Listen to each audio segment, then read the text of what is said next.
நானும் சொல்றேன் அப்பாட்ட. நான் தான் சொல்லுவேன். என்ன பேட் கேர்ளா?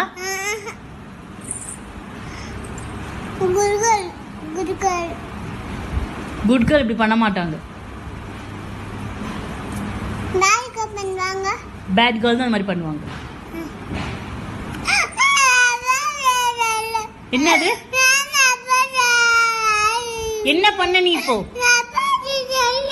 நீ என்ன பண்ணுன? கிளிக்கலாமா ராயன்? கிளிக்கலாமா கிளிக்க கூடாதா? கிளிக்கலாமா? அம்மா அடிக்கவா? கை கட்டு. சாரி கேளு.